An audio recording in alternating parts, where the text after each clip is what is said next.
ஒரு வார்த்தையை நான் வாசிக்கிறேன். 1 தெசலோனிக்கேயர் 5ஆம் அதிகாரம்.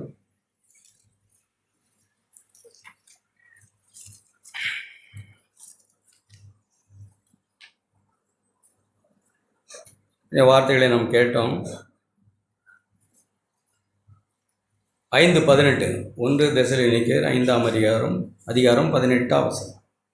எல்லாவற்றிலையும் ஸ்தோத்திரம் செய்யுங்கள், அப்படி செய்வதே கிறிஸ்து இயேசுவுக்குள் உங்களை குறித்து தேவனுடைய சித்தமாயிருக்கிறது. அடுத்த வசனம். ஆவியை அழித்துப் போடாதிருங்கள், தீர்க்கதரிசனங்களை அற்பமாக எண்ணாதிருங்கள். எல்லாவற்றிலேயும் ஸ்தோத்திரம் செய்யுங்கள், அப்படி செய்வதே கிறிஸ்து இயேசுவுக்குள் உங்களை குறித்து தேவனுடைய சித்தமாயிருக்கிறது. சின்ன பிள்ளைகள்லேருந்து, சண்டே கிளாஸ் பிள்ளைகள்லேருந்து வயசானகள் வரைக்கும் எல்லாருக்கும் இந்த வார்த்தை அப்படித்தான் எழுதியிருக்கு. எல்லாவற்றிலேயும் ஸ்தோத்திரம் செய்யுங்கள், நன்றி செலுத்துங்க. எல்லாவற்றுக்காகவும் எல்லாவற்றிலேயும் நன்றி சொல்லுங்க, ஸ்தோத்திரம் சொல்லுங்க, நன்றி சொல்லுங்க ஆண்டவருக்கு. அது மட்டும்தான் தேவனுடைய சித்தம். அப்படின்னா தேவனுடைய சித்தத்தை செய்கிறவங்க யாரு அப்படின்னா, எல்லாவற்றுக்காக நன்றி சொல்லுறவங்க தான் தேவ சித்தம் செய்கிறவர்கள். அந்த வசனத்திலேயே அப்படித்தான் எழுதியிருக்கும். யாரெல்லாம் எல்லா சூழ்நிலைக்காகவும் எல்லா மனுஷருக்காகவும் எல்லாவற்றுக்காகவும் ஆண்டவருக்கு நன்றி செலுத்துகிறார்களோ அவர்கள்தான் தேவ சித்தத்தை செய்கிறவர்கள்னு அர்த்தம். தேவ சித்தம் செய்யாதவங்க யாருன்னா, இங்கேயே உள்ளே எழுதியிருக்கு, எல்லாவற்றிலையும் ஸ்தோத்திரம் செய்யாதவர்கள், தேவ சித்தம் செய்யாதவர்கள். இன்னும் அடுத்த வசனத்தை வாசித்தோம்னா, ஸ்தோத்திரம் சொல்லுகிறவர்கள் மட்டும்தான் பரிசுத்த ஆவியை பெற்றவர்கள். பரிசுத்த ஆவியை பெற்றவங்களால் மட்டும்தான் எல்லாவற்றுக்காகவும் எல்லா மனுஷருக்காகவும் எல்லா சூழ்நிலைக்காகவும் ஸ்தோத்திரம் செய்ய முடியும். நாம் பரிசுத்த ஆவியை பெற்றிருக்கிறோங்கிறத எப்படி நம்ம விளங்கிக் கொள்ளலாம்? சின்ன பிள்ளைகள் எல்லாரும், வாலிபர்கள், எல்லா சகோதர சகோதரிகளும் நாம் பரிசுத்த ஆவியை பெற்றிருக்கிறோம் அப்படிங்கிறத எப்படி பெரியவர்கள் நாம் விளங்கிக் கொள்ளலாம் அப்படின்னா, நாம் எல்லாவற்றுக்கும் ஸ்தோத்திரம் செய்கிறவர்களா இருந்தால் நாம் பரிசுத்த ஆவியை பெற்றுக்கொண்டிருக்கிறோம்னு அர்த்தம். இப்படித்தான் தேவன் நம்மை நடத்த விரும்புகிறாங்க, எல்லாரையும், எல்லா சூழ்நிலையிலும். அப்படித்தான் நம்ம எல்லாரும் வளரணும். தேவனுக்கு ரொம்ப பிரியமானது என்னது? விசுவாசம். நம்ம இப்போ காலையிலேருந்து கேட்டோம். தேவனை சந்தோஷப்படுத்தணும்னு தேவனை சந்தோஷப்படுத்துகிற ஒரே ஒரு வழி விசுவாசம் தான், வேற வழி இல்லை. நாம் எத்தனையோ சொல்கிறோம், நாம் எல்லாம் ரைட்டு தான், நாம் அப்படி உண்மையாக இருந்தோம், இப்படி உண்மையாக இருந்தோம், நாம் திருடலை, நாம் பொய் சொல்லலை, நாம் ஏமாத்தலை. உலகத்திலே எவ்வளவோ ஜனங்கள் இருக்காங்க நம்மளை மாதிரி. உலகத்தில் இது மாதிரி மக்கள் ஏமாத்தாதவங்க, வஞ்சிக்காதவங்க, திருடாதவங்க, பொய் பேசாதவங்க உலகத்திலையும் பல நீதிமான்கள் இருக்கிறாங்க, மெல்லன்னு சொல்லலை. ஆனால் நாம் அதையும் செய்து அதுக்கு மேலே நாம் தேவனுடைய பிள்ளைகளாக இருக்கிறோம், நாம் ரட்சிக்கப்பட்டிருக்கிறோம், நம்ம மறுபடியும் பிறந்த பிள்ளைகளாக இருக்கிறோம். தேவனுடைய பிள்ளைகளாக இருந்து இதை நாம் செய்கிறோம். இதை செய்ததுனாலாம் ஒன்றும் இல்லை, இது எல்லார்ட்டையும் இருக்குது. நான் விசுவாசிக்கிறேன்னா அதுக்கு சம்மந்தமே இல்லை.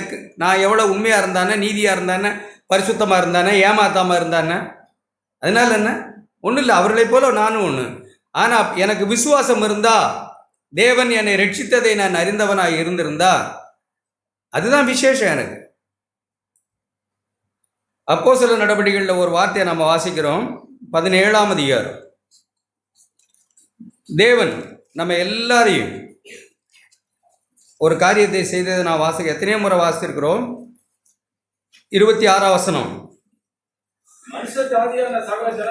25ஆம் வசனத்தில் தேவன் மனுஷனுடைய கையில் ஒன்றுமே வாங்க விரும்பலவர், யாதொன்றை தேவையானது போல மனுஷர் கைகள்னாலே அவர் ஒரு பணிவிடையும் கொள்ளல. எதையுமே தேவன் நம்மிடத்திலிருந்து விரும்பல. அடுத்த வசனம், மனுஷர் ஜாதியான சகல ஜனங்களையும் அவர் ஒரே இரத்தத்தினாலே தோன்ற பண்ணி பூமி மீதெங்கும் குடியிருக்க செய்து முன் தீர்மானிக்கப்பட்ட காலங்களையும் அவர்கள் குடியிருப்பின் எல்லைகளையும் முன்குறித்திருக்கிறார். அந்த வசனத்தை நம்ம கருத்தாய் வாசித்தா, தேவன் மனுஷனை எல்லாரையும் ஒரே இரத்தத்தினாலே தோன்ற பண்ணினார். பூமியின் மீதெங்கும் குடியிருக்க செய்தவர் தேவன். நம்மை இங்கே உட்கார்ந்துருக்க சிறு பிள்ளைகளிலிருந்து பெரியவர்கள் நம்ம எல்லாரையும் தேவன் தான் ஒவ்வொரு இடத்த எங்கே குடியிருக்கணும், எல்லைகள் எல்லாவற்றையும் முன்குறித்து அங்கங்கே தேவன் நம்மளை வைத்திருக்கிறார். முன் தீர்மானிக்கப்பட்ட காலங்களையும் குடியிருப்பின் எல்லைகளையும் முன்குறித்திருக்கிறார் தேவன். இதை விசுவாசிக்கிற ஜனங்கள் தான் முறுமுறுக்காம நம்ம இருக்க முடியும், அவிசுவாசப்படாமல் இருக்க முடியும்.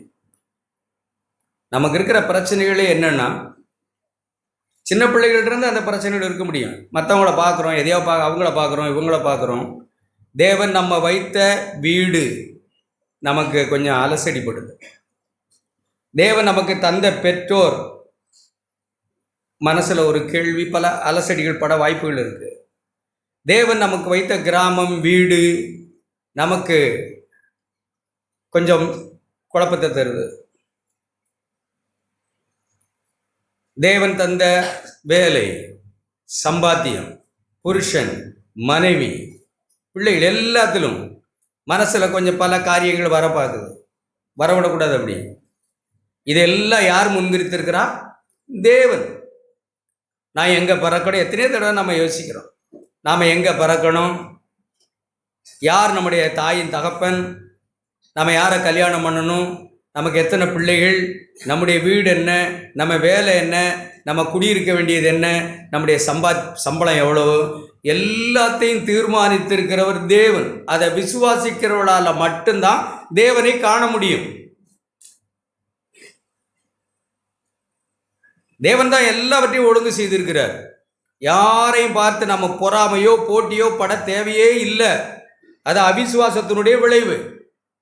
சிறு பிள்ளைகளிலேயே இருந்து இப்படிப்பட்ட அவிசுவாசங்கள் உள்ளே வந்ததுன்னா சகல குழப்பமும் அவருடைய வாழ்க்கையில் வந்துடும். இல்லை, தேவன் தான் என்னை இப்படி ஆக்கியிருக்கிறார். தேவன் தான் இங்கே என்னை பிறக்க வைத்திருக்கிறார். தேவன் தான் எனக்கு இந்த அப்பா அம்மாவை தந்திருக்கிறார். அப்படி ஆழமா விசுவாசிக்கிற ஒரு இடத்துல ஸ்தோத்திரம் தான் இருக்க முடியும், நன்றி தான் சொல்ல முடியும். தேவனே எல்லாவற்றையும் தீர்மானித்திருக்கிறார். நொந்துக்க தேவையில்லை. நொந்து கொண்டு வாழ்கிற வாழ்க்கை கிறிஸ்தவ வாழ்க்கை இல்லை. சோதிக்கப்படலாம் நொந்து கொள்ள, ஆனா விசுவாசித்து நொந்து கொள்ளாம தேவனே தான் இதை முன்குறித்திருக்கிறார். எனக்கு அவர் தான் பூமி எங்கும் நிரப்பி ஜனங்களை அங்கங்க குடி வச்சிருக்கிறாங்க. நான் முறுமுறுக்கவோ, நான் கவலைப்படவோ, நான் பயப்படவோ, அவிசுவாசப்படவோ கூடாது. ஏன்? அடுத்த வசனம் எழுதியிருக்கு, கர்த்தராகிய தம்மை அவர்கள் தடவியாகிலும் கண்டுபிடிக்கத்தக்கதாக தம்மை தேடும்படிக்கு, தேவனுடைய ராஜ்யத்தை நீதியின் தேடும்படிக்கு, அவருடைய ஆலோசனையை தேடும்படிக்கு, அவருடைய வார்த்தையை நம்பி வாழும்படிக்கு தேவன் தேடும்படிக்கு அவர் அப்படி செய்தார். அவர் ஒரு மனுஷனுக்கும் தூரமானவர் அல்ல. நம்ம வாழ்க்கையில் பக்கமாகவே இருக்கிறார், கூட தான் இருக்கிறார். நம்மை முன்குறித்து ஒரு இடத்துல, ஒரு வீட்டில் புருஷன் மனைவியாய் பிள்ளைகளாய், சின்ன பிள்ளைங்க அப்படி விசுவாசிக்கணும், சொல்லி கொடுக்கணும் பிள்ளைகளுக்கு. எதுக்கு இதெல்லாம் தேவன் அப்படி செஞ்சிருக்கிறாங்க அப்படின்னா, அவருடைய ராஜ்யத்தை நீதியின் தேடும்படி. இப்படியெல்லாம் தேவன் நம்ம வைக்கலைன்னா, நாம் அவரை தேட மாட்டோம்னா அவருக்கே தெரியும். எல்லாவற்றையும் சரியாக ஒழுங்கு செய்திருக்கிறாங்க. எதுவுமே தற்செயலாய், எதுவுமே நம்முடைய வாழ்க்கையில் ஆக்சிடெண்டாக நடந்ததில்லை. இது நான் இப்போ ரட்சிக்கப்பட்டிருக்கேனா இல்லையா? ரட்சிக்கப்பட்டுட்ட பிறகு சொல்ல, ரட்சிக்கப்படாத ஒருத்தருக்கு இதை பற்றி கேள்வி இல்லை. ரட்சிக்கப்படாதவர்கள் ஒரு நிம்மதியும் சமாதானமும் அடைய முடியாது. ஏன்னா அவங்களுக்கு எல்லாமே குறை. ஆனால் மறுபடியும் பிறந்த தேவனுடைய பிள்ளையான ஒருவர், உலக தோற்றத்திற்கு முன்னே நான் முன்குறிக்கப்பட்டிருக்கிறேன், இங்கே தான் நான் பிறக்கணும்னு தேவன் முடிவு செய்திருக்கிறார், இவரைத்தான் திருமணம் செய்யணும்னு முடிவு பண்ணியிருக்கிறார். என் வாழ்க்கையில் இப்படிப்பட்ட சூழ்நிலை அவருக்கு தெரியாமல் நடந்ததில்லை. என் தலையில் உள்ள ஒரு முடி கூட அவருடைய சித்தம் இல்லாமல் விழாது. அவருடைய அனுமதி இல்லாமல் எதுவுமே என் வாழ்க்கையில் தீமை நடக்காது. அப்படி நடந்திருந்தா அது அவரை அனுமதிச்சது தான். அவருக்கு தெரியாமல் எதுவும் நடக்காது. ஏன்னா அவர் எனக்கு தூரமாக இல்லை, என் பக்கத்தில் எங்கள் அப்பா இருக்கிறாங்க. நான் அவருடைய ராஜ்யத்தின் நீதியின் தேடும்படிக்கு எனக்கு எதை கொடுக்கணுமோ, எதை கொடுக்கக்கூடாதோ, எப்படி என்னை நடத்தணுமோ அப்படி தேவன் எல்லாவற்றையும் ஒழுங்கு செய்திருக்கிறார். இப்படி விசுவாசிக்கிற மக்களால் மட்டும்தான் இளைப்பாறுதலாக இருக்க முடியும். சுவிசேஷத்தை நம்ம கேட்கலாம், யார் வேணாலும் கேட்கலாம். ஒரு வசனம் படிங்க. எபிரேயர்கள் நிருபம் 4ஆம் அதிகாரம். சுவிசேஷத்தை தொடர்ந்து நாம கேட்டுக்கிட்டே இருக்கிறோம். சந்தோஷம். 2ஆம் வசனம். சுவிசேஷம் அவர்களுக்கு அறிவிக்கப்பட்டது போல நமக்கும் அறிவிக்கப்பட்டது. சுவிசேஷம் என்றால் இயேசுன்னு அர்த்தம், நற்செய்தின்னு அர்த்தம், இயேசுவின் வாழ்வுன்னு அர்த்தம். இயேசு வாழ்ந்த வாழ்க்கையை பற்றி கேள்விப்படுகிறதுக்கு பேர் தான் சுவிசேஷம். நாம ரட்சிக்கப்படுகிறதுக்கு நம்ம கேள்விப்பட்டோமே இயேசு, அவர் தான் நற்செய்தி, சுவிசேஷம். அந்த சுவிசேஷம் அந்த ஜனங்களுக்கும் அறிவிக்கப்பட்டது, நமக்கும் அறிவிக்கப்பட்டது போல இப்ப நமக்கும் விசுவாசமா இருங்கன்னு அப்பமும் சொன்னாங்கன்னு அர்த்தம். தேவன் மேல் விசுவாசமா இருங்கன்னு அப்பமும் சுவிசேஷம் அறிவிக்கப்பட்டது. இப்பமும் தேவன் மேல் விசுவாசமா இருங்கன்னு சுவிசேஷம் இப்பவும் அறிவிக்கப்படுது. கேட்டவர்கள் விசுவாசம் இல்லாமல் அவர்கள் கேட்கிறார்கள். அது நாம வாஸ்தமே. செங்கடலை பிளந்து எத்தனை அற்புதங்களை செய்து ஒரு இடத்துக்கு கொண்டு வந்துட்டாங்க தேவன். மாறாவுக்கு வர்றாங்க, 3 நாள தண்ணி இல்லை, அங்க ஒரு தண்ணி இருக்கு, அந்த தண்ணியும் கசக்குது. அந்த ஜனங்கள் என்ன செய்திருந்தா ஆண்டவருக்கு ரொம்ப சந்தோஷமா இருந்திருக்கும்னு நினைக்கிறீங்க? இந்த மட்டும் காத்த எபினேசரே அப்படின்னு பாடி, இனிமேலும் காக்கும் அப்படின்னு பாடி இருந்தா எம்மா சந்தோஷம். செங்கடலை பிளந்தவரை இந்த தண்ணியை உங்களால் மதுரமாய் மாற்ற முடியும், குடிக்கிறதாய் மாற்ற முடியும். உங்களை நாங்கள் ஸ்தோத்திரிக்கிறோம் ஆண்டவரே, உங்களுக்கு நன்றின்னு சொன்னால் எவ்வளவாய் அவருடைய மனம் சந்தோஷமாக இருந்திருக்கும்னு நினைக்கிறீங்க? அதுதான் விசுவாசம், அதான் அவரை சந்தோஷப்படுத்துறது. இந்த ஜனங்கள் என்ன சொன்னாங்க? மோசையும் எதிர்த்தாங்க, முறுமுறுத்தாங்க. அப்புறமும் அற்புதம் நடந்தது. தேவனுக்கு சந்தோஷமா? நம்முடைய வாழ்க்கையில் முறுமுறுத்து குறை பேசி, மற்றவங்களை குறை பேசி, சபையை குறை பேசி, சூழ்நிலைகளை குறை பேசி, புருஷ மனைவி ஒருத்தருக்கு ஒருத்தர் குறை பேசி, அற்புதமாக தேவனும் அப்புறமும் ஒன்றும் பண்ணாமல் போயிடுறது, இதையா பண்ணிடுறாரு. சந்தோஷமா? அவருக்கு சந்தோஷமா? நம்முடைய சூழ்நிலையில் முறுமுறுத்து குறை பேசி அவிசுவாசப்பட்டு அதுக்கு பிறகு நம்முடைய வாழ்க்கையில் செத்தா போயிட்டோம், அது ஒன்றும் நடக்காமல் போயிடுச்சு. அதுக்கு பிறகு அற்புதங்கள் நடக்க தான் செய்யுது. தேவனுக்கு சந்தோஷமா? இல்லை. சரி, நமக்கு சந்தோஷமானு பாருங்க. நாம முறுமுறுத்து குறை பேசி விசுவாசிக்காம அவிசுவாசப்பட்டு அலசடிப்பட்டு அப்புறமும் நம்முடைய காரியங்கள் நடக்க தான் செய்யுது. நமக்காவது சந்தோஷமான யோசித்து பாருங்க, இருக்காது. விசுவாசமா இருக்கிறவங்க மட்டும்தான் அடுத்து சந்தோஷமாவே இருக்க முடியும். அப்ப தேவனை விசுவாசமா ஸ்தோத்திருந்தா எவ்வளவு சந்தோஷமா அவங்க இருந்திருப்பாங்க. தேவனை விசுவாசிக்கிறது மட்டும்தான் தேவனுக்கு சந்தோஷம், வேற எதுவும் சந்தோஷம் இல்லை. விசுவாசம் இல்லாமல் தேவனை பிரியப்படுத்த ஒருவராலும் முடியாது. யாரும் நம்ம பயப்படக்கூடாது. நம்மளை அழைத்திருக்கிறார் ஆண்டவர், அவர் குமாரனுடைய சாயலுக்காக அழைத்திருக்கிறார். எல்லாவற்றையும் பொறுப்படுப்பாங்க. நாம உயர்த்துவார்னு கேட்ட உடனே என்னத்தை உயர்த்துவார்னு கேட்டோம்னு தெரியல எனக்கு. உயர்த்துவார்னு கேட்டோமே, என்னவா உயர்த்துவார்னு? அப்படி போகும்போது ஒரு பைக்கை பார்க்குறோம், புல்லட் பைக்கை. எப்படியும் தேவன் என்னை புல்லட் வாங்க வைப்பார் அப்படிங்கிற உயர்வா? உயர்த்துவார்னு என்ன உயர்த்துவார்னு யோசிச்சுட்டு இருக்கோம். நாம யாரும் வாங்கின நமக்கு யாருக்கும் ஒன்றும் கஷ்டம் இல்லை. கர்த்தர் கொடுத்தா நம்ம தட்டியா கொடுங்க போகிறோம். நம்ம உயர்வுன்னு நம்ம நினச்சிக்கிட்டே இருக்கும். அது என்ன உயர்வு? அவிசுவாசிகளை போலையா? அல்லது அநேக கிறிஸ்தவர்களை போல உயர்த்துவார்னு இந்த உலகத்தில் ஏதோ உயர்த்துவார்னா அப்படி ஆக்குவார், இப்படி ஆக்குவார், பெரிய ஆள் ஆக்குவார், கார் வாங்குவோம், பங்களா. யாரும் இப்போ நான் வச்சிருக்கேன் பிடிங்கிருக்க ரசியப்படுறீங்க. இது நான் வாங்கினதில்லை, எனக்கு கொடுத்தது. நீங்கள் என்ன பிடிங்கிக்கிற போறீங்க? இல்லை. அப்புறம் இதுதான் நம்ம உயர்வுன்னே நினச்சிக்கிட்டு இருக்கோமா? நம்முடைய உயர்வு அது இல்லை. நம்முடைய உயர்வு இயேசுவை போல மனநிலைகள் மாறுகிறது, பரிசுத்தமாகுகிறது. தாழ்த்தினார்னு நம்ம கேட்டோம் பிலிப்பியரில். தாழ்மைனா நான் என்னன்னு கேட்டுக்கிட்டு இருந்தபோது உடனே எப்படி தாழ்மைனா என்னன்னா, பிதாவே உம்முடைய சித்தத்தின்படி செய்ய இதோ வருகிறேன் என்று மாட்டு தொழுவத்தில் வந்து பிறந்து நாசரேத்து ஊருக்கு வந்தாங்க. அந்த நாசரேத்து ஊருக்கு இருக்கிற பழமொழி என்னது? அந்த நாசரேத்து ஊரிலிருந்து ஒரு நன்மையும் உண்டாகுமா?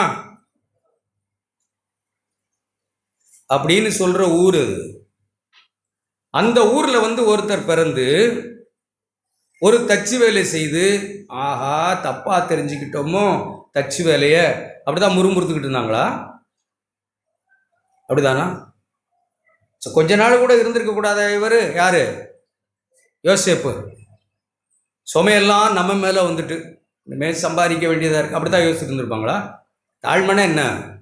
தேவன் நம்மை வைத்த சூழ்நிலைகளை ஏற்றுக்கொள்வதுக்கு பேர் தான் தாழ்மை. தாழ்மைனா என்ன? இங்கே நம்ம பண்ணுற தாழ்மை இல்லை, இந்த அகாஜுகாவெல்லாம் இல்லை, அது நடிக்கிறது இல்லை. அது தேவன் நம்மை வைத்த சூழ்நிலைகளில் தேவனே உங்களுக்கு நன்றின்னு சொல்றதுக்கு பேர் தான் தாழ்மை. தாழ்த்தினார், அடுத்த சூழ்நிலைக்கு தேவன் அவரை கொண்டு போனார். கூடையே ஒருத்தன் இருந்தான், பிசாசா. கூடையே ஒருத்தன் இருந்தான், உண்ட வீட்டுக்கே இண்டகம் பண்ணுகிற ஒருவன் கூடையே இருக்கிறான். தேவனே இந்த சூழ்நிலைகளில் என்னை கொண்டு போறதுக்காக உமக்கு ஸ்தோத்திரம். 12 பேரை ராம் முழுவதும் ஜெபம் பண்ணி தேர்ந்தெடுத்துட்டார். எல்லாருமே அவரை விட்டுட்டு ஓடி போயிட்டாங்க. என்ன சொல்லிக்கிட்டு இருந்திருப்பார்னு நினைக்கிறீங்க? நாசமா போறீங்களா? ஆத்திரத்தில் உதவி செய்கிறது இல்லையா? அப்படிதான் எப்படி யோசிச்சிருப்பார்னு நினைக்கிறீங்களா? தேவனே நீர் அனுமதித்த இந்த சூழ்நிலைக்காய், அந்த சூழ்நிலை பயங்கர கஷ்டமாக இருந்தது. மத்திய 26ஆம் அதிகாரத்தில் வாசித்தீங்கன்னா, இந்த பாத்திரம் என்னை விட்டு நீங்க கூடுமானால் நீங்கட்டும் உங்களுடைய சித்தத்தின்படி ஆக கடவுள் பிதாவே என்று அர்ப்பணித்து ஏற்றுக்கொள்கிறார் பாரு. அதான் தாழ்மை. குடும்ப சூழ்நிலைகள், பிரச்சனைகள், பணம், பிள்ளைகள் படிப்பு, எதிர்காலம் எல்லாவற்றிலும் தேவனே இந்த சூழ்நிலை நீங்க அனுமதிச்சிங்க, உங்களுக்கு தெரியாம இது ஒன்றும் நடக்கலை என் வாழ்க்கையில். எல்லாவற்றையும் அதன் காலத்தில் நேர்த்தியாய் நீங்க செய்வீங்கன்னு நான் விசுவாசிக்கிறேன் பாருங்க. அதுக்கு பேர் தான் தாழ்மை. எப்பமெல்லாம் அவிசுவாசமோ அதுக்கு பேர் தான் பெருமை. எப்பமெல்லாம் முறுமுறுப்போ அதுக்கு பேர் தான் முரட்டாட்டம். யாரெல்லாம் விசுவாசித்து தேவனே உமக்கு ஸ்தோத்திரம்னு சொல்லுகிறோமோ அந்த இடம்தான் உயர்த்துகிறது. இயேசுவை போல மாறுகிறதுக்கு பேர் தான் உயர்வு. விசுவாசிக்கிறவங்க தான் உயர்ந்தவங்க. அவர் எப்படி எதிர்க்கு நம்ம பேதுருல வாஸ்தம் எப்படி எதிர்க்கு, அவர் உங்களை விசாரிக்கிறபடின்னா உங்கள் கவலை எல்லாம் எல்லாத்தையும் சொல்லிக்கிட்டு அலைங்க. இங்கே கொஞ்சம் பேர் நாம் சபையில் இருக்கிறோம், நம்ம மனம் திரும்பினதுக்காக சொல்கிறோம். நம்முடைய பிரச்சனைகள் திடீர்னு வருவாங்க. யாராவது கொஞ்சம் பணக்காரங்களாக இருக்காங்கன்னா அவங்கள்ட்ட ஓட்டிக்குவாங்கட்ட. நான் பார்த்தே தான் சொல்கிறேன். நம்ம சபையில் பிரச்சனைகளை எப்படியாவது சொல்லி ஏதாவது ஒரு பொருளை அவங்கள்ட்ட வாங்கலாமான்னு நினைப்போம். தேவனை என்ன செய்வார்னா தான் விலகி கொள்வார். தான் விலகி கொண்டு அந்த மனுஷர்களே உங்களுக்கு காண்பித்து விசுவாசத்தில் தரித்திரமாகிறது. மனுஷர்களை நம்புறோம், யாரும் இல்லை, யாரையும் நம்பக்கூடாது. நம்முடைய தேவைகளை நம்ம நாசுக்காக கூட சொல்லக்கூடாது. குறைவுகளை நான் மிகைப்படுத்தி சொல்லலை கூடாது.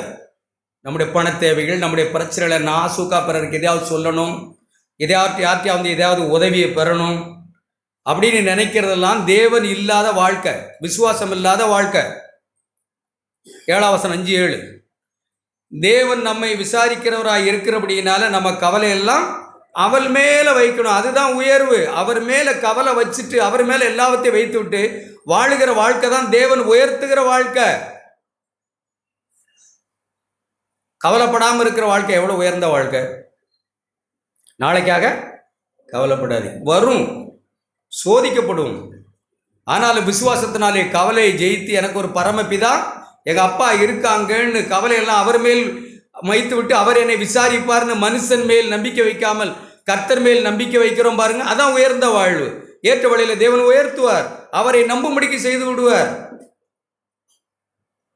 அதுக்கு பிறகு என்ன கொடுத்தாலும் வாங்கலை. நம்ம மனசுல வேற எதையோ நினைச்சுக்கிட்டு உயர்த்துவார். இங்க என்ன எழுதியிருக்கு? மூப்பராக்குவார். அப்படியா? இங்க அப்படித்தான் எழுதியிருக்கு, நீங்க படிச்சீங்கன்னா. தாழ்த்தினா தாழ்த்தினா தாழ்த்தினா என்ன ஆகும்னு எழுதியிருக்கு. ஒரு நாள் நம்ம, நீங்க அப்படி படிக்கலையோ, இளைஞரே மூப்பருக்கு கீழ்ப்படியுங்கள், தாழ்த்தி தாழ்த்தி தாழ்த்தி தாழ்த்தினா என்ன ஆயிடுவோம்? அந்த அர்த்தத்திலே படிக்கிறேன். மூப்பரா ஒரு நாள் மூப்பராக்கிடுவார். அப்படியா? அப்படியெல்லாம் முயற்சி பண்ணனா ஓஞ்சிருப்போம்னு நினைக்கிறேன் நான். அது இல்லை. அதெல்லாம் போலியாய் மனுஷனுக்கு மாதிரி நம்மளை உண்டாகும். அப்போ நாம் தேவன் ஏற்ற வழியிலே நம்ம உயர்த்துவார்னா நாம் இந்த உலக காரியங்களை குறித்து யோசிக்க அதெல்லாம் பொறுப்படுத்துக்குவாங்க. எனக்கு இருக்க விசுவாசத்தை நான் சொல்கிறேன். ரோமர் 8:32 என்ன எழுதியிருக்கு? ஒருத்தன் வாசிங்க.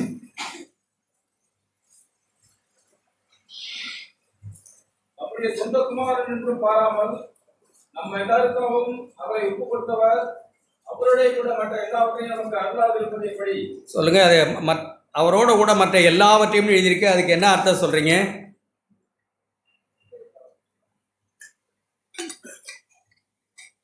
எல்லாவற்றையும், மற்ற எல்லாவற்றையும் எழுதியிருக்கு. மற்ற எல்லாம் என்ன? எல்லாம், மற்ற எல்லாம். தன்கிட்ட தன் சொந்த மகனையே நமக்கு கொடுத்தவர் இந்த வாழ்க்கை வாழுகிறதுக்கு நமக்கு தரமாட்டாரா? தரமாட்டாங்களா? அருமையாக எழுதியிருக்கு. சொந்த மகனையே, தன் ஜீவனையே நமக்கு கொடுத்தவர் இந்த உலகத்தில் நமக்கு சாப்பாடு, வீடு, பிள்ளைகள், எதிர்காலம் எல்லாம் தரமாட்டாரா? தருவாங்க. விசுவாசிகள்.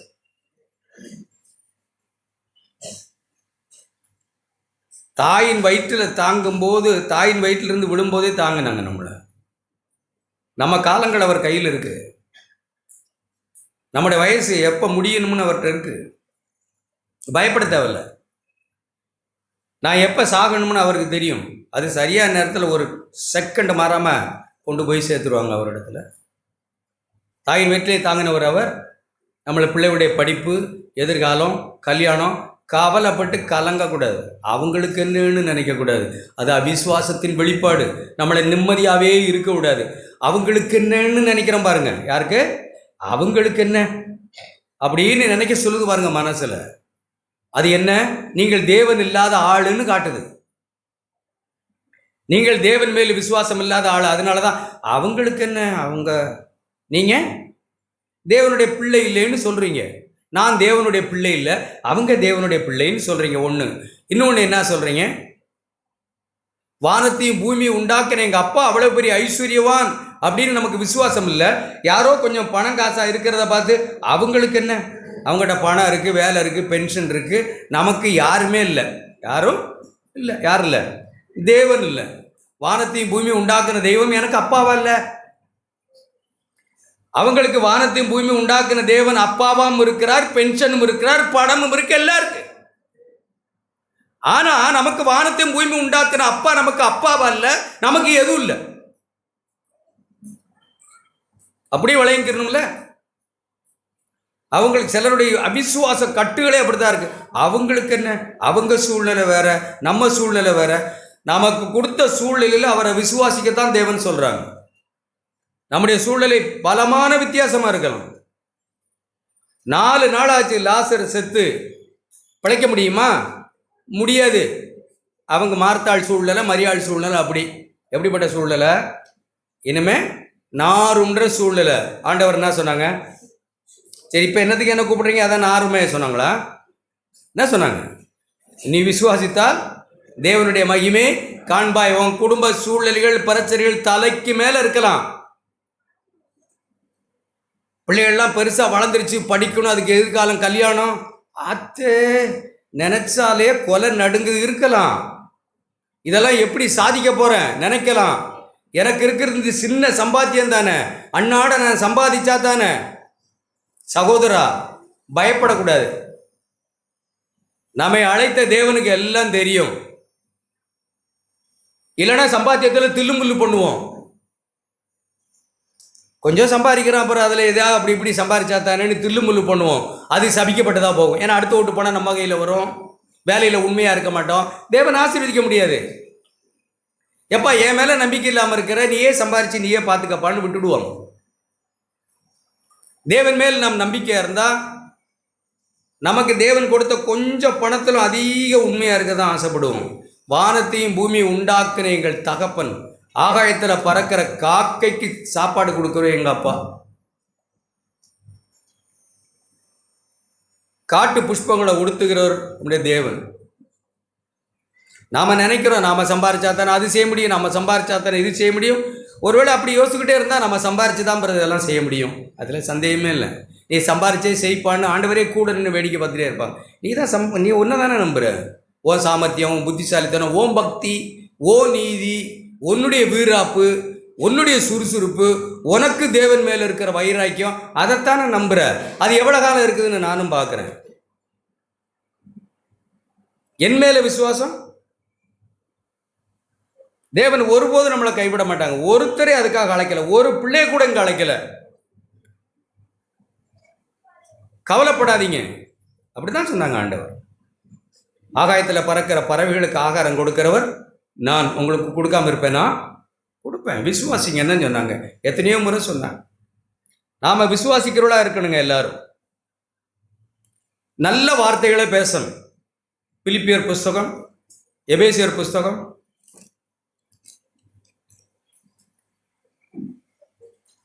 நான் இப்படி காலைல கேட்டுக்கிட்டு இருக்கும்போது இப்படி வாசித்தேன் அந்த வசனத்தை. 29 வசனம், அதிகாரம் 4 அதிகாரம் 29 வசனம். கெட்ட வார்த்தை ஒன்றும் உங்கள் வாயிலிருந்து புறப்பட வேண்டாம். கெட்ட வார்த்தை ஒன்று உங்கள் வாயிலிருந்து புறப்பட வேண்டாம். கெட்ட வார்த்தைன்னா அவிசுவாசான வார்த்தைன்னு அர்த்தம். கெட்ட வார்த்தை பேசுறவங்களா இங்க வந்து உட்காந்துரு. இங்க யாரா கெட்ட வார்த்தை பேசுறீங்களா? அப்ப நாம விசுவாசி பேசுற கெட்ட வார்த்தை என்ன? தேவனுக்கு துக்கம் உண்டாக்குற வார்த்தை என்ன? அவிசுவாசமான வார்த்தைகள். புருஷன் அப்படி பேசினார்னா நீங்க இப்படி பேசக்கூடாதுங்கன்னு சொல்லணும். மனைவி பேசினா இப்படி கெட்ட வார்த்தை பேசக்கூடாதுன்னு சொல்லணும். கெட்ட வார்த்தைனா அவிசுவாசமான வார்த்தைகள். அது நம்ம என்ன பேசுறோமோ அதுவே நம்முடைய வாழ்க்கையில் நடக்கும். உன் வாயின் வார்த்தையின்படியே அது அப்படியே நடக்கும். உன் விசுவாசத்தின்படியே அது அப்படி நமக்கு நடக்கும். அப்ப என்ன பேசலாம்னா தேவன் பார்த்து கொள்வார். ஆபிரகாமின் நம்முடைய முற்பிதா என்ன சொன்னாரு? எப்பா விறகு இருக்கு, நெருப்பு இருக்கு, ஆட்டுக்குட்டி எங்க? சும்மா நானே நொந்துக்கிட்டு வர்றேன், இதுல வேற கிண்டிக்கிட்டு வர்றேன், எதையாவது ஒன்று கிடக்க ஒன்று பேசிக்கிட்டு சும்மா வா அப்படியா இருந்தாரா? எரிச்சலா? என்ன சொல்றாரு? விசுவாசம் என்ன? எரிச்சலா? சும்மா வாடா, என்னையும் புரிஞ்சிக்க மாட்டேன்ற, அப்பா படுற பாடு உனக்கு தெரியாதா? சும்மா வா, வாய மூடு, ஆடங்க கோழிங்கன்னு. அப்படியா? இல்லை. என்ன சொல்றாரு மகனை பார்த்து? அவ்வளவு சூழ்நிலையில என்ன பேசுறாரு? நம்ம நெருக்கப்படுகிற சூழ்நிலையில என்ன பேசுறோம்? எல்லாரும் நெருக்கப்படுகிறோம். எப்படி பேசுறோம்? புருஷன் மனைவி இடத்துல அவர் என்ன பேசுறாரு? கர்த்தர் தேவன் பார்த்துக்கொள்வார். பார்த்துக்கிட்டாரா? அந்த வார்த்தையை காப்பாத்தினாங்களா? தேவன் பார்த்து கொள்வார் என்ற வார்த்தையை தேவன் காப்பாத்தினாங்களா? காப்பாற்றுவாங்க. நிச்சயமா அதை நம்ம வாயிலிருந்து புறப்படுகிற விசுவாச வார்த்தைகளை தேவன் காப்பாற்றுவாங்க. பயப்படக்கூடாது. கெட்ட வார்த்தை ஒன்று நம்ம வாயிலிருந்து புறப்பட, அவிசுவாசமான வார்த்தைகளே பேசவே கூடாது. நம்முடைய சாமர்த்தியம், நம்முடைய திறமை, நம்முடைய விசுவாசம், நம்முடைய நம்பிக்கை, நம்முடைய உண்மை, நம்முடைய நேர்மை பேசவே கூடாது. அதெல்லாம் உண்மைதான். தேவன் மேல வச்சிருக்கிற விசுவாசத்தை தான் சபையில நம்ம சொல்லிக்கிட்டே இருக்கணும். என்ன உண்மையை பார்த்து, என்னுடைய நேர்மையை பார்த்து, என்னுடைய இதை பார்த்து, அதை பார்த்து அதெல்லாம் செய்யறாங்களா? எனக்கு தெரியல. அது அவருடைய கிருபை. அவருடைய கிருபையை பெற்ற நான் இப்படி இருக்கிறேன், அது வேணா உண்மைதான். நான் உண்மையா இருக்கிறேன், நேர்மையா இருக்கிறேன், பரிசுத்தமா இருக்கிறேன், நான் ஏமாத்தல, பொய் சொல்ல, திருடல, அதெல்லாம் உண்மைதான். அவருடைய கிருபையை பெற்றதுனால நான் உண்மையா இருக்கிறது இதெல்லாம் பார்த்து தான் எனக்கு கிருபை கொடுத்தாருல்ல. அப்படின்னா எவ்வளோ பேர் நம்ம மாதிரி உண்மை, நம்மளை விட உண்மை இல்லாத எவ்வளோ ஜனருக்கு இப்போ சபைக்கு வந்திருக்கணும். சென்னையில் வெள்ளத்தில் உதவி செஞ்சது யாருன்னு கேள்விப்பட்டீங்களா? புறஜாதிகள். பேர் சொல்ல முடியாது, அதனால சொல்ல. அப்புறம் சாப்பாடு கொடுக்கறது, அவு கொடுக்கறது, எவ்வளவு நன்மை செய்கிற ஜனங்கள் இருக்கா, அவங்களாம் ரட்சிக்கப்பட்டிருக்கணும். அப்ப நம்ம ஏன் ரட்சிக்கப்பட்டோம்? கிருபை. கிருபையினாலே விசுவாசத்தை கொண்டு ரட்சிக்கப்பட்ட. இது நம்மால் உண்டானதல்ல, இது தேவனுடைய ஈவு. இந்த தேவனுடைய ஈவை நம்ம உணர்ந்திருந்தா நம்முடைய ஒவ்வொரு அடியிலும் நம்ம உண்மையாக தான் இருப்போம், நேர்மையாக தான் இருப்போம், ஏமாற்ற மாட்டோம், பொய் சொல்ல மாட்டோம், வேலைனா சரியான நேரத்துக்கு செய்வோம், வாங்குற சம்பளத்துக்கு வேலை செய்வோம், அதுக்கு மேலே செய்ய சொன்னாலும் செய்வோம், தீமைக்கு தீமை செய்ய மாட்டோம், உதாசனத்துக்கு உதாசனத்தை படுத்த மாட்டோம். நாம் இங்கே படுகிற பாடுகளே நம்மளை பெருமையாக்கக்கூடாது. சபையில் நம்மளை மாதிரி யார் இங்கே பாடுபடுறான்னு ஒன்றும் இல்லை. நம்முடைய புத்தியனத்து நிமித்தம், நம்முடைய மதியான நிமித்தம் நாம் பாடுபடலாம். தேவ நீதிக்காக பாடுபடலை. தேவ நீதினா 5 ரூபா கூலி பேசி 2 ரூபா கொடுத்தாங்க பாருங்க, அப்போ பாடுபடுறாங்க பாருங்க, அதான் தேவ நீதி. 5 ரூபா கூலி பேசிட்டு 2 ரூபா கொடுத்து 3 ரூபா தரமாட்டேன், 2 ரூபா தான் பேசணும்னு சொல்லி நம்மளை ஏமாத்தினாங்கன்னா, அப்போ நான் சகித்து கொண்டு பொறுத்து கொண்டு நான் போகிறேன் பாருங்க, அது தேவ நீதி. பரவாயில்ல ஆண்டவரே, நான் வழக்கு பண்ணக்கூடாது, அது தேவ நீதி. ஒரு சிலருக்கு சபையில் என்ன இருக்குன்னா, தாங்கள் படுகிற கஷ்டங்களே அது தேவன் நடத்துகிற வழிகள், அதுவே நம்மளை பெருசாக யோசிக்க சொல்லுது. இல்லை சகோதரா சகோதரி, அப்படிலாம் யோசிக்கக்கூடாது. தேவன் நடத்துகிற பாதைகள் நம்மளை தாழ்த்தணுங்கிறதுக்காக, இதுலேயுமா நம்ம உயர்த்துகிறது, நம்மளை உடைச்சி உருவாக்கணுங்கிறதுக்காக தேவன் சகல சூழ்நிலையிலும் தயார் பண்ணி நம்மளை உடைச்சி உருவாக்குறாங்க. இங்கேயும் வந்து நாம் பிறரை அற்பமாக யோசித்துக்கிட்டு நம்ம தான் சரின்னு நினைக்கலாமா? அவிசுவாசமான வார்த்தை ஒன்றும் நம்முடைய வாயிலிருந்து புறப்படக்கூடாது. பக்தி விருத்திக்கு ஏதுவான நல்ல வார்த்தை, அது என்ன வார்த்தை? பக்தி விருத்தியை உண்டாக்குற வார்த்தை விசுவாச வார்த்தை. ஒருத்தருக்கு பக்தியை தர்ற வார்த்தை என்ன? கர்த்தர் பார்த்துக்குவார் பிரதர், பயப்படாதீங்க, ஆகாயத்து பறவைகளை போஷிக்கிற அவர் நம்மை போஷிக்க மாட்டாரா, கவலைப்படாதீங்க, கவலையெல்லாம் அவர் மேல் வைத்து விடுங்கள்னு எழுதியிருக்கு. ஏன் நாம் கவலைப்படணும்? நாம் அப்பா இல்லாதவர்களா, நம்ம அனாதைகளா, நாம் திக்கற்றவளா? விடமாட்டேன்னு சொல்லியிருக்காங்க பிரதர். கவலைப்படாதீங்க சிஸ்டர். அப்படிப்பட்ட ஏற்ற வழியிலே ஒரு வார்த்தையை சொல்கிறோம் பாருங்க, அதுதான் பக்தி விருத்திக்கு ஏதுவான நல்ல வார்த்தை. அதை கேட்கறது மட்டும்தான் பிறருக்கு பிரயோஜனம். நம்ம எல்லாம் இதில் தவறு செய்திருக்கலாம், நானும் தவறு செய்திருக்கிறேன். மனம் திரும்பி இன்னும் மனம் திரும்பின்னு தான் சொல்கிறேன். அதை கேட்கறது மட்டும்தான் கேட்கிறவளுக்கு பிரயோஜனமாக இருக்கும். விசுவாசமான வார்த்தைகள் மட்டும்தான் கேட்குறவங்களுக்கு பிரயோஜனம், விசுவாசிகளுக்கு. அவிசுவாசிகளுக்கு கூட அதுதான். பயப்படாதீங்க சார், கடவுள் இருக்கிறாங்க அப்படின்னு அப்படி சொல்லி தோளில் கையை போட்டு சொல்லி பாடுங்களேன், அவங்க கடந்து போகிற சூழ்நிலையில். பயப்படாதீங்க சார், வாங்க. நான்லாம் சில சமயத்தை சொல்கிறேன், என்ன சார் சொல்கிறது, வயசாகிடுச்சு இனிமே என்ன. பயப்படாதீங்க சார். என்ன சார் வயசாகிடுச்சு? 70 வயசு ஒரு வயசா? ஏன் இப்படிலாம் யோசிச்சுட்டீங்க? தைரியமாக இருங்க, வாங்க நடந்து ரோட்டில் போவோம். நீங்களாவது என்கிட்ட பேசுகிறீங்களா சார்? உட்காருங்க சார், பேசத்தானே கர்த்தர் அனுப்புனார். அப்படிதான் சொல்கிறேன் நான். இப்போ நேரில் ஒரு வாத்தியார் இருக்கிறார், 80 வயசு. அவர் பிள்ளைகள்லாம் அமெரிக்காவில் இருக்குது. அவர் பேசும்போதெல்லாம் பேசுனீங்கன்னா அழுதுருவார் போல. காலையில் நான் முன்னே டீ குடிக்கிற பழக்கம், ஒரு சூழ்நிலைனாலும் போக வேண்டியது, வீடு கட்டிக்கிட்டு இருக்கும்போது கடையில் போய் குடிக்கப்போம். அவர் வருவார், வந்தோம், நீங்களாவது பேசுகிறீங்களே அப்படிம்பாரு. என்னடா இது? தைரியமாக இருங்க சார், உங்களுக்கு ஆயுசை கர்த்தர் தருவாங்க, பயப்படாதீங்க சார், நல்லா தானே இருக்கீங்க. எங்க சார் சொல்லாதீங்க, நல்லா இருக்கேன்னு சொல்லு, கடவுள் எனக்கு துணைன்னு சொல்லுங்க, அவ்வளோதானே பார்க்கணும். அப்புறம் அடுத்து எப்போ பார்க்குறோமா சொல்லிட்டு போக வேண்டியதானே. உற்சாகப்படுத்த வேணாமா? அப்படி தானே உற்சாகப்படுத்த. எப்படி உற்சாகப்படுத்துறது? மனைவி எப்படி உற்சாகப்படுத்துறது? புருஷன் எப்படி உற்சாகப்படுத்துறது? அவங்களுக்கு பிரயோஜனமாக இருக்கணும்ல. உனக்கு இது வேணும், இதுக்கு மேலேயும் வேணும், அப்படியா? எப்படி உற்சாகப்படுத்துறது? விசுவாச வார்த்தைகள், நம்ம வார்த்தை இல்லை, வேத வார்த்தைகள். வேத வார்த்தைகளை எடுத்து, சமயத்துக்கு ஏற்ற வார்த்தையை எடுத்து நம்ம ஒவ்வொருத்தருக்கும் சொல்லுவோம், பிள்ளைகளுக்கு எல்லாருக்கும் சொல்லுவோம். அதுதானே அவங்களுக்கு பிரயோஜனம். விசுவாச வார்த்தைகளை நம்ம பேசுவோம், அது அப்படியே நமக்கு ஆகும். உன் வார்த்தையின்படி உனக்கு ஆகும், உன் விசுவாசத்தின்படி உனக்கு ஆகும்னு தான் ஆண்டவர் சொன்னாங்க. நம்ம அப்பம் பக்க போகிறோம். உட்காரோம் சார், உட்காரோம். ஒரு சில வார்த்தைகளை வாசித்து அர்த்தத்தோடு நாம் அப்பம் பக்கணும்.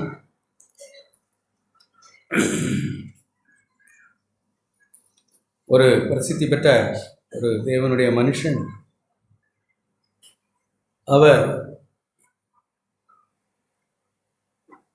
அவருக்கு ஒரு உணர்வு எப்படி வந்ததாக அவர் சொல்லுகிறார்.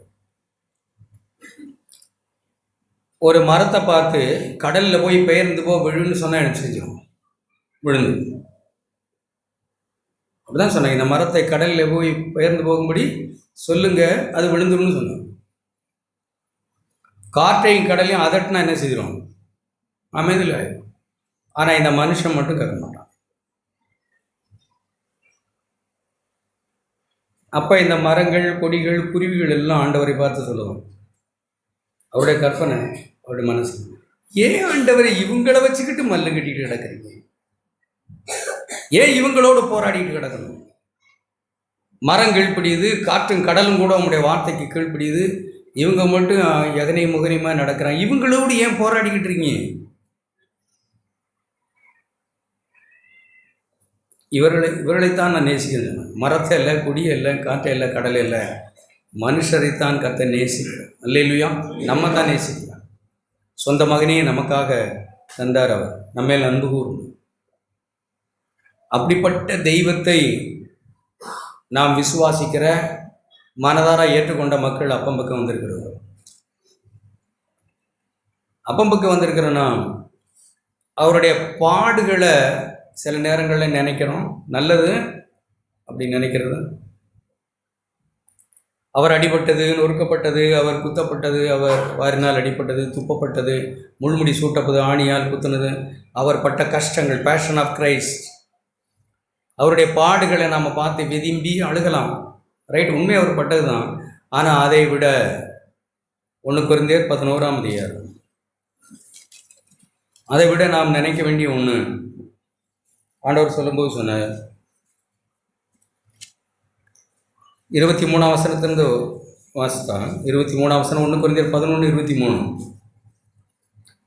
நான் உங்களுக்கு ஒப்புவித்ததை கர்த்தரிடத்தில் பெற்றுக்கொண்டேன் என்னவெனில்,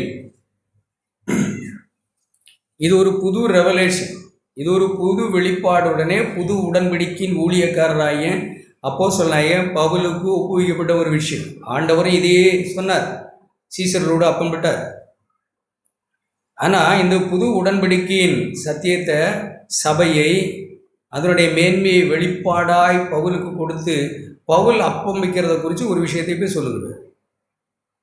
என்ன சொல்கிறாருன்னா, கர்த்தராகிய இயேசு தான் காட்டி கொடுக்கப்பட்ட அன்று ராத்திரியிலே அப்பத்தை எடுத்து ஸ்தோத்திரம் பண்ணி, இதை பிட்டு நீங்கள் வாங்கி புசியுங்கள், இது உங்களுக்காக பிற்கப்படுகிற என்னுடைய உடலாய் இருக்கிறது, என்னை நினைவு கூறும்படி இதை செய்யும்.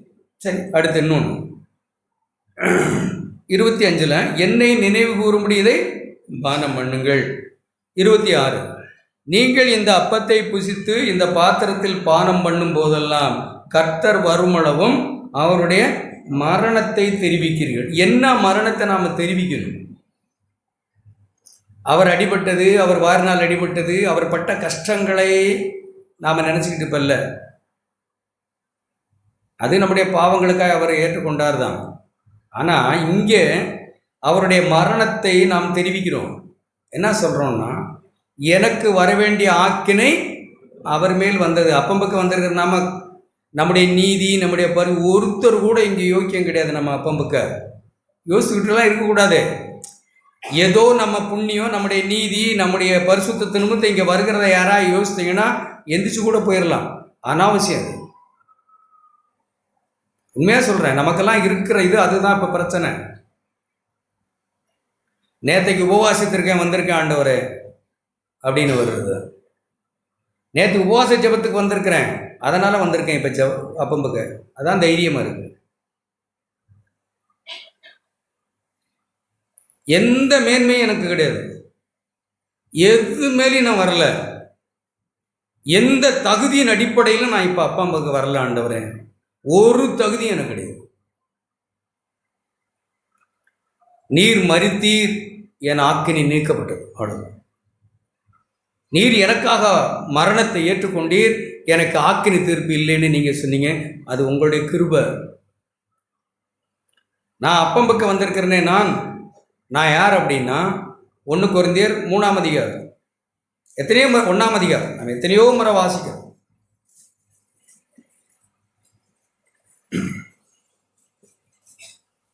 சிலர் நாம் விளங்கி கொள்ளலை தான், விளங்கி கொள்ளணும். நம்ம அப்பம்பக்கம் வந்திருக்கிறோம். எந்த மெரிட்டு மேலேயும் ஏறி வரக்கூடாதுங்க. வரமாட்டேங்கன்னு தான் நினைக்கிறேன்.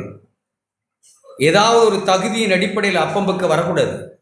நமக்கு ஒரு தகுதி இல்லை. நம்மளை தகுதிப்படுத்தினவர் இயேசு. நமக்கு ஆக்கினை தீர்ப்பில் நீக்கினவர் அவர். இப்போ நம்ம பரிசுத்தமாக இருக்கிறோம், நீதி செய்கிறோம், ஓகே. இப்பவும் அந்த நீதியும் பரிசுத்தையும் பார்த்து மகிழ்ந்துகிட்டு இருக்கக்கூடாது. நிற்கிறேன் என்று எண்ணுகிறவன் தட்டி விட்டாங்கன்னா சரியா போச்சு கதை. கர்த்தருடைய கிருபையில் நாம் இங்கே நிற்கிறோம். நிற்கிறேன் என்று எண்ணுகிறவன் தன்னை விழாதபடிக்கு ஜாக்கிரதையா இருக்க, விழுந்துருவான். இதுதான் மனுஷனுடைய நிர்பந்த நிலை.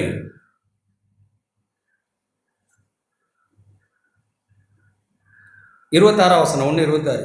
சகோதர சகோதரிகளே, நீங்கள் அழைக்கப்பட்ட அழைப்பை பாருங்க. கொஞ்சம் உட்கார்ந்து அப்படி யோசித்து பாருங்க. நம்ம அப்பம் பக்கம் வந்திருக்கிறோம், நாம் அழைக்கப்பட்ட அழைப்பை பார்க்கலாமா? என்ன சொல்றார்?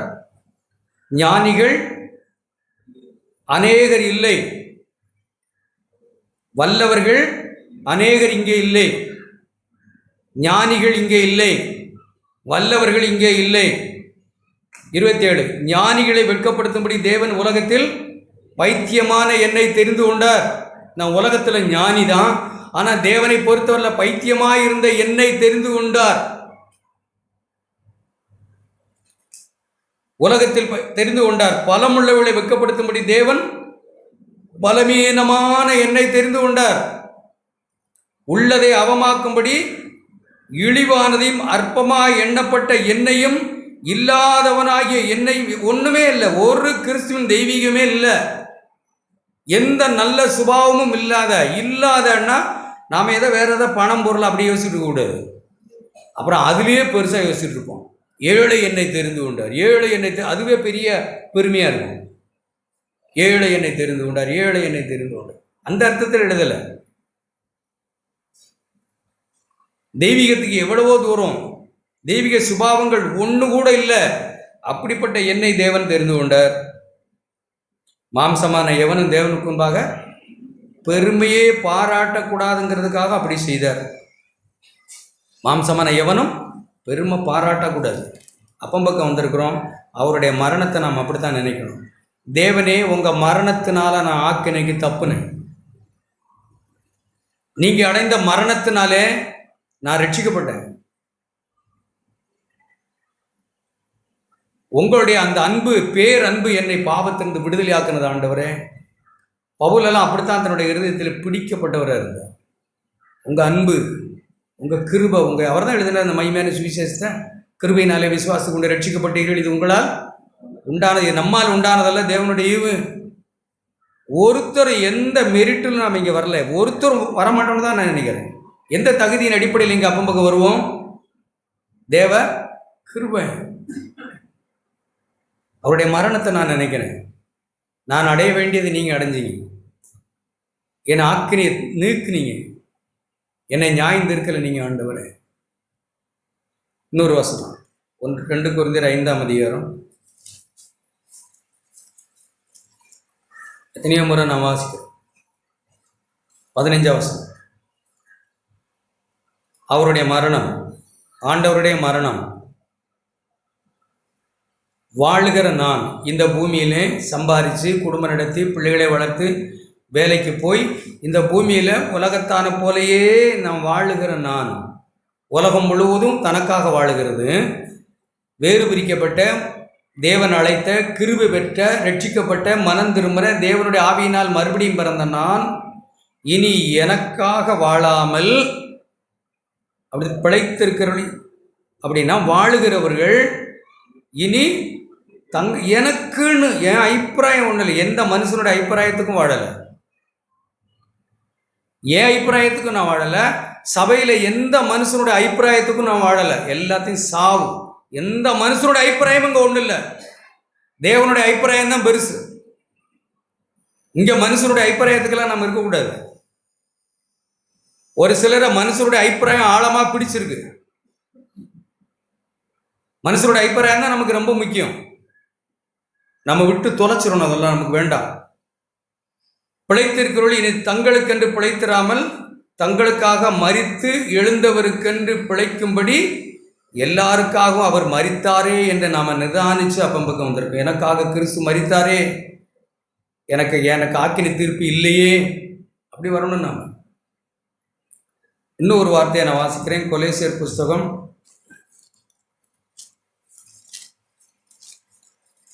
4 கடந்த நாட்களில் வாசித்த போது இப்படி எனக்கு அது உணர்வாக இருந்தது. 18ஆம் வசனம், 2ஆம் அதிகாரம் 18ஆம் வசனம். அப்பம் வைக்கிறவர்களாம் கொஞ்சம் கொஞ்சம் கொஞ்சம் ரிலாக்ஸ், அதை முடித்து நம்ம அப்பம் வைக்க போகிறோம்.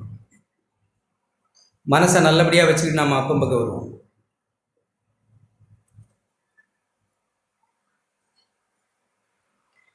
கணுக்களால் 18ஆம் வசனம். கணுக்களாலும் கட்டுகளாலும் உதவி பெற்று இணைக்கப்பட்டுட்டோம். ரைட். கணுக்களாலும் கட்டுகளாலும் உதவி பெற்று இணைக்கப்பட்டுட்டோம். எல்லாரும் அப்படி நெருங்கி அன்பாக இருக்கிறதா, ஐக்கியமாக இருக்கிறோம். ரைட். மனுஷரோடு இணைக்கப்பட்டுட்டோம். நம்ம எல்லாரும் சபைக்கு வந்து இப்போ ஒருத்தரோடு ஒருத்தர் இணைக்கப்பட்டிருக்கோமா? கசப்பு, இங்கே கவனிங்க, யார் மேலேயாவது கசப்பு, மன்னிக்க முடியாமல் இருந்து திரும்ப திரும்ப அப்பம் விட்டு நம்ம தப்பாக போகக்கூடாது, இருக்கக்கூடாது. ஒரு கசப்பும் மன்னிக்காமலும் நம்ம இருக்கக்கூடாது. தீமைகள் யார் வேணாலும் செஞ்சுருக்கலாம். கடந்த காலங்களில் நம்ம அவமானப்படுத்தியிருக்கலாம், நம்ம பேரை கெடுத்திருக்கலாம், தூஷித்திருக்கலாம், நியாயம் தீர்த்திருக்கலாம், தீமைகள் செய்திருக்கலாம், பொய்யாய் தூற்றி தீர்ந்திருக்கலாம். எதுனாலும் பரவாயில்ல, அவரே பார்ப்போம். யாரை? தமக்கு விரோதமாய் பாவிகளால் செய்யப்பட்ட இவ்விதமான விபரீதங்களை சகித்த அவரையே நினைத்து கொள்ளுங்கள். யாரை நினைக்கணும்? அவர் சந்தோஷமாக இருந்தாரா? அடுத்த வசனம் அப்படி தான் எழுதி. அவர் சந்தோஷம். அது எதுக்காக? தமக்கு முன் வைக்கப்பட்ட சந்தோஷத்தின் பொருட்டு. அவருக்கு ஒரு சந்தோஷம் இருக்குது. பரலோகத்துக்கு பிதாவை பார்ப்பார்னு சந்தோஷம் இருக்குது. அவருக்கு ஒரு சந்தோஷம் இருக்குது. இவ்வளோ தீமைகள் எல்லாம் அவர் அனுபவித்தார். ஆனால் அவருக்கு முன்னாடி ஒரு சந்தோஷம் இருக்குது. அந்த சந்தோஷம் என்ன? அவர் பிதாவோடு கூட என்னென்றைக்கும் இந்த பூமியில் வந்து இத்தனை சித்திரவதைகளையும் அனுபவிக்கிறார். பாவிகளால், பரிசேயர்களால், நம்மளை மாதிரி பாவிகளால் அவருக்கு விரோதமாக செய்யப்பட்ட எல்லா விபரீதங்களையும் சகித்தார். நாம தானே அவரை சிலுவையில் அரைஞ்சோம், துப்புனோம், அவமானப்படுத்தணும். நம்முடைய பாவங்கள் தானே அவர் அப்படி பாடாப்படுத்தினது. சகித்து கொண்டார். எதற்காக? இன்னொரு வசனம் வாசி. எத்தனையோ முறை வாசித்திருக்கோம். எபிரேயர் 2ஆம் அதிகாரம் 10ஆம் வசனத்தில் நான் வாசிக்கிறேன்.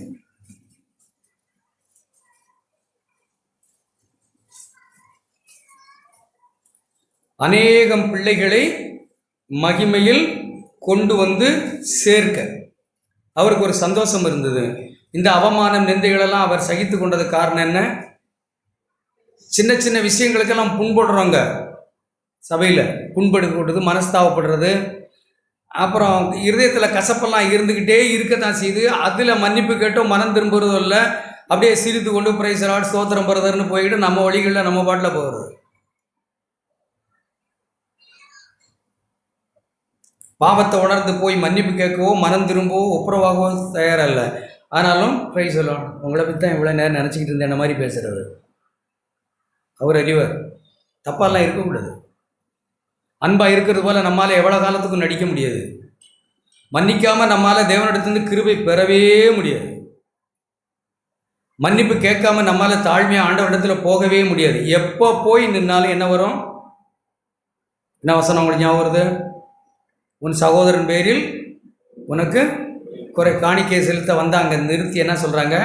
உன் சகோதரன் பேரில் உனக்கு குறைபாடு உண்டென்று நீ கண்டால் வச்சுட்டு போய் ஒப்புரவாகி பின்பு வந்து காணிக்கையை செலுத்து. சும்மா ஒரு சிலர் உழைப்பிக்கிட்டே இருக்கிறோம், சொல்லலாம், அதை தான் செய்யலாம்.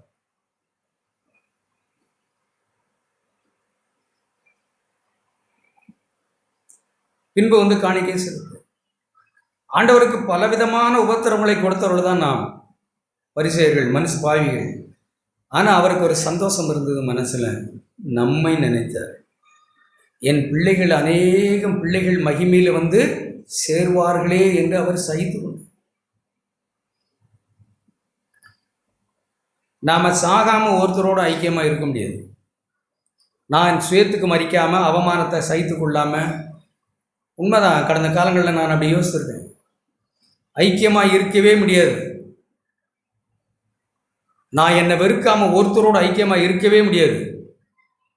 நான் சாகாமல் ஒருத்தரோடு ஐக்கியமாக இருக்கவே முடியாது. அவமானத்தை நான் சகிக்காமல் ஐக்கியமாக இருக்கவே முடியாது. புறங்கூறுதலையும் அல்லது குற்றச்சாட்டுகளையும் நான் சகித்து சாகாமல் ஒருவரோடு நான் ஐக்கியமாக இருக்கவே முடியாது. என்னை மரணத்துக்கு ஒப்பு கொடுக்காம நான் ஒருவரோடு ஐக்கியமாக இருக்கவே முடியாது. நம்ம விளைக்கொள்ளணும். அப்பம் பக்கம் வந்திருக்கேன்னா நீங்கள் எப்படி எடுத்துக்கிட்டாலும், இது கடைசி வாரம்னு நினச்சிக்கிட்டாலும் என்னன்னாலும் சரி, கடைசி எப்பம் பக்குதல், கடைசி எப்பம் பக்குதல், கடைசி உபவாசம், கடைசி உபவாசம்லாம் யோசிக்கிறோம். ஒன்றும் இல்லை. 31ஆம் தேதிக்கு பிறகு 1ஆம் தேதி, அவ்வளோதான். ஆண்டவரை பொறுத்தவரையில் ஒன்றும் கிடையாது, ஒன்றும் விசேஷமே கிடையாது. நாம் தான் ஏதோ பெருசாக யோசிக்கிறோம். ஆண்டவரை பொறுத்தவரை ஒன்றுமே இல்லை. டிசம்பர், ஜனவரி, பிப்ரவரி, மார்ச், அப்புறம் டிசம்பர், ஜனவரி, ஒன்றும் இல்லை. சரி, பரவாயில்ல, அப்படி வச்சுக்கிட்டாலும் ஒன்றும் தப்பு இல்லை. அதில் இல்லை நம்முடைய சந்தோஷம். நம்முடைய சந்தோஷம் சதா சாகிறது, குறை பேசுகிறது, குறை பிறர் எப்போ பார்த்தாலும் குறையாவே நினச்சிக்கிட்டே இருக்கு. நம்ம நல்லா ஆக முடியாது. குறை இல்லாத யார் இங்கே இருக்கா? யாராவது ஒருத்தர்? இங்கே வேண்டாம், இந்த உலகம் முழுவதும் நம்ம சபையை வச்சுக்கோங்க. உலகம் முழுவதும் இருக்க எல்லா சபையிலும் குறை இல்லாத ஒரு ஆள் சொல்லுங்க. யாரு குறை இல்லாத ஒருத்தர்? கிறிஸ்து மட்டும்தான். அவர் தான் எல்லா சபையிலிருந்து எல்லா குறைவையும் நிறைவாக்குகிறார். கிறிஸ்து மட்டும்தான் குறை இல்லாதவர். அவர் மட்டும்தான் குறை உள்ள சபையிலிருந்து குறையா இருக்கிற எல்லாரையும் நிறைவாக்குகிறார். வேற எல்லாரும் குறை உள்ளவங்க தான். அப்ப நம்ம ஒருவருடைய குறைகளை பெருசுபடுத்தாம, புறம்பி முறுமுறுத்துக்கிட்டு அலையாம, அற்பமாய் நினைக்காம இருக்கும். எல்லாம் இருக்க தான் செய்யும். என்னை பரிசுத்தமாக்குறதுக்கு சபையில எல்லா குறையும் உள்ளவர்களும் இருப்பார்கள்.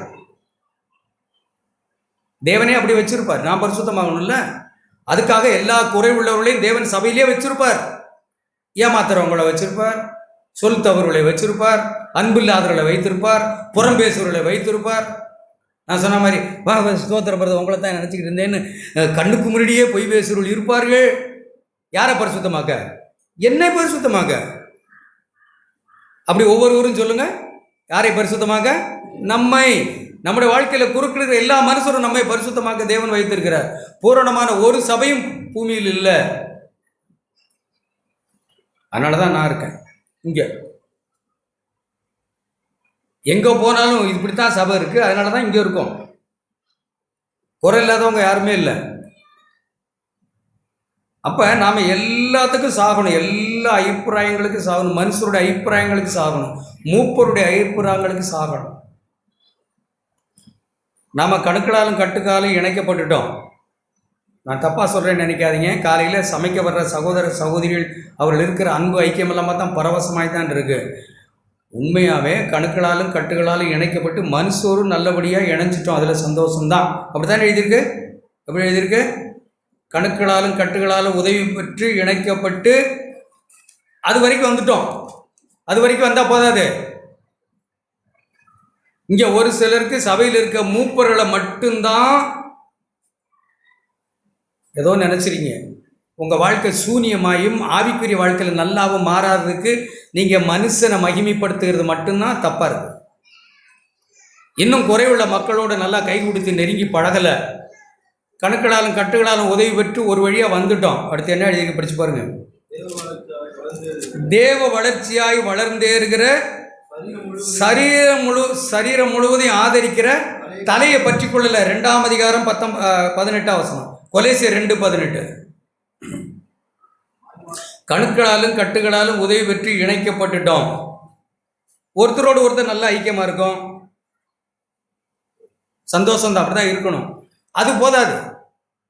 அடுத்து தேவனை அறியணும். எப்படி எழுதியிருக்குன்னா, தேவ வளர்ச்சினா கிறிஸ்துவை போல வளர்ந்தேறுகிறதற்கு சரீரம் முழுவதையும் ஆதரிக்கிற தலையாகிய கிறிஸ்துவை நாம பற்றி கொள்ளணும். தலையாகிய கிறிஸ்துவை பற்றி கொள்ளாம நாம ஒருத்தரோடு ஒருத்தர் ஐக்கியமாக இருக்கிறோம்னு சொல்லுகிறது தப்பு. மனுஷனை அறிந்திருக்கிறது தப்பு. மனுஷனை அறியலாம், தேவனை அறிந்து மனுஷனை அறியணும். தலையாகிய கிறிஸ்துவை பற்றி கொள்ளாமல், இப்போ தலை இல்லை, ஒரு முண்டம் கிடக்கு. தலை இல்லாததுக்கு முண்டம்னு சொல்லுவாங்கன்னா தப்பா அந்த வார்த்தை?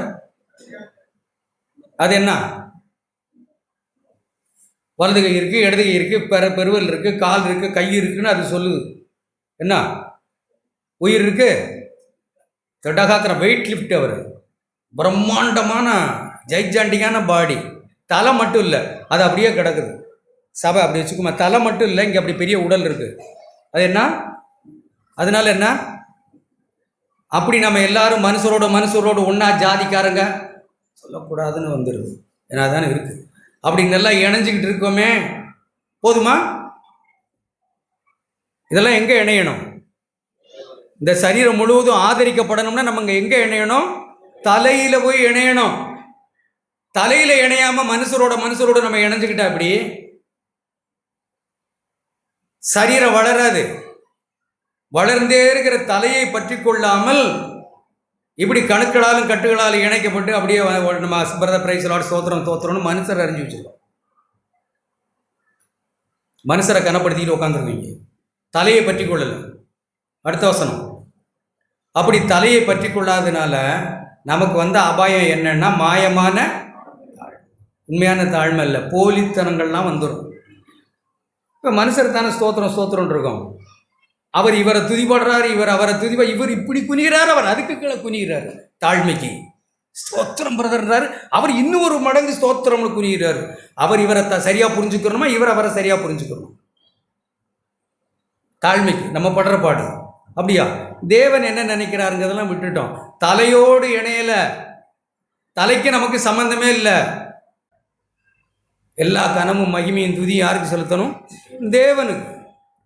அப்படி இல்லைன்னா இப்படி மனுஷருக்கு முன்னாடி ஆராதனை செஞ்சுக்கிட்டு போயிட்டே இருப்போம். தேவதூதர்களுக்கு செய்யும் ஆராதனையிலும் விருப்பமுற்று நம்ம தான் தேவதூதனுக்கு ஆராதனை செய்கிறோம்ல. அப்புறம் நம்ம தனிப்பட்ட வாழ்க்கையில் என்ன பார்த்துக்கிட்டு உட்காந்துருந்தான்னா, மொபைலில் காணாதவைகளில் துணிவாய் நுழைந்து. யாருன்னா என்ன பார்க்கலையே, என்ன பார்த்தா ஒருத்தர் பார்க்குறாங்களே, யார் பார்க்குறாங்க என்ன? நல்லபடியா தேவதூதர். அவர் என்ன புரிஞ்சுக்கிட்டார்ல. அப்புறம் என்ன, நான் அந்தரங்கத்தில் எப்படி இருந்தானே, என் பண விஷயத்தில் எப்படி இருந்தானே, என் சம்பளம் எப்படி இருந்தானே, என் மனைவி குடும்பம் எங்கள் வாழ்க்கை எப்படி இருந்தானே, நாம தான் சபையில் சகோதரரை புரிய வச்சுட்டோமே. அவர் நம்மளை ஆவிக்குரியன்னு நம்ப வச்சுட்டோமே. காணாதவைகளில் துணிவாய் நுழைகிறது. துணிவாய் நுழைந்து தன் மாம்ச சிந்தையில் இருமாப்பு கொண்டிருக்கிறோம். தலையோட பற்றி கொள்ளாதவர்கள் நம்முடைய பந்தய பொருளை இழந்து போகும்படி தட்டி விடுவார்கள். சகோதரா, தலையோட நீங்க இணையாத ஆளா இருந்தா நான் சொல்றேன், நான் சிரிப்பேங்க. நீங்க கூப்பிட்டா நான் வருவேங்க, நீங்க சோறு கொடுத்தா சாப்பிடுவேங்க, எனக்கு ஒன்றும் கவலையே கிடையாது. நீங்க தலையோட இணையலைன்னா உங்களால நான் கெடுக்கப்பட மாட்டேன், அவ்வளவுதான். என்ன எழுதியிருக்கு? வீர்மாப்பு கொண்டிருக்கிற எவனும் உங்கள் பந்தய பொருளை நீங்கள் இழந்து போகாதபடிக்கு உங்களை வஞ்சியாதபடி பாருங்க. இவர் தலையை பின்பற்றல, இவர் தேவதூதனுக்கு ஆராதனை செய்கிறவர், இவரால் நம்ம வஞ்சிக்கப்படக்கூடாது. மேன்மை பாராட்டுகிறவன் கர்த்தரை குறித்து தான் மேன்மை பாராட்டணும். அதுதான் கிறிஸ்தவ சபை. மனுஷன் அல்ல, நாசியில சுவாசமுள்ள மனுஷன் அல்ல. மேன்மை பாராட்டுகிறவன் கர்த்தரை குறித்தே மேன்மை பாராட்டத்தக்கதாக. இந்த ரட்சிப்பு அவ்வளவு பெருசு, அவர் தந்தது. இந்த ரட்சிப்பின் மகிமையை தேவனுக்கே மகிமையை செலுத்தணும். எந்த மனுஷனும் இல்லை, இன்னைக்கு இருப்பா நாளைக்கு சாவாங்க மனுஷன். நல்ல வாழ்க்கை வாழ்ந்தவர்கள் யாரும் இல்லைன்னு சொன்னோம். அதனால அவங்க தான் கர்த்தரா? இப்படி தேவதூதருக்கு செய்யும் ஆராதனை செய்யும் அபாயத்துக்கு நம்ம போகக்கூடாது. கணுக்களாலும் கட்டுகளாலும் உதவி பெற்று ஒருத்தர் மனுஷர் ஐக்கியப்பட்டு அப்படியே நின்று போயிடக்கூடாது. ஒரு சிலருடைய வாழ்க்கையில மனுஷரோட நின்றுட்டு அவர் இவரை நல்லவர் என்றார், அவர் இவரை நல்லவர் என்றார், விசுவாசமே அங்கே இல்லை. அதையும் தாண்டி தலையை பற்றி கொள்ளணும். அதான் நம்ம அழைப்பு. நம்ம எல்லாரும் தலையை பற்றி கொள்ளணும். தலை என்ன சொல்லுதோ அதை கேட்கணும். சுண்டு வரல கூட தலை சொல்றது தான் கேட்குது. இங்கே உட்கார்ந்துருக்கிற ஒவ்வொரு சகோதரனும் சகோதரியும் நாம் தலையாகிய கிறிஸ்து நமக்கு சொல்லுகிறத நம்ம ஆழமாக கேட்க பழகணும். எந்த மனுஷனுடைய அபிப்பிராயமும் அப்புறம் தலை என்ன சொல்லுது? அப்பம் பக்கம் வந்திருக்கிறோம், கருத்தாய் சிந்திக்கணும். நான் சும்மா ஐக்கியம்னு மனுஷனோட தான் என் ஐக்கியம் இருக்கா? சகோதரிகள் உங்கள் ஐக்கியம் மனுஷிகளோட தான் இருக்கா?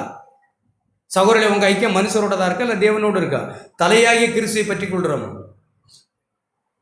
நான் தலையோட தான் இருக்கிறேன், நீ எல்லாம் எனக்கு தேவையில்லைன்னு சொல்கிறது இருமாப்பு தான். தலையோடு இசைந்து இருக்கிற ஒவ்வொருவரும் ஐக்கியமாக இசைந்து இருப்பாங்க. தலையோடு இல்லாதவங்க மனுஷரோடு இருக்க மாட்டாங்க, தேவனோடு இருக்க மாட்டாங்க. அப்படியும் கூட்டம் இருக்கு இங்கே. தலையோடும் இல்லை, சகோதரர்களோடும் இல்லை. அப்படி இருக்கக்கூடாது. 2 அபாயமும் நமக்கு இருக்குது. ஆண்டவரே, நாங்கள் ரட்சிக்கப்பட்டது எங்களை நீங்கள் உங்கள் மரணத்தினால் சம்பாதித்து கொண்டது எனக்கு ஆக்கின தீர்ப்பு இல்லைங்கிறது தான் ஆண்டவரே. நான் விடுவிக்கப்பட்டிருக்கேன் ஆண்டவரே, நான் மன்னிக்கப்பட்டிருக்கேன் ஆண்டவரே. எந்த தகுதியோடு நான் இங்கே வரல ஆண்டவரே. எல்லாரும் அப்படி சிந்திப்போமா? உட்கார்ந்த இடத்துல கண்களை மூடி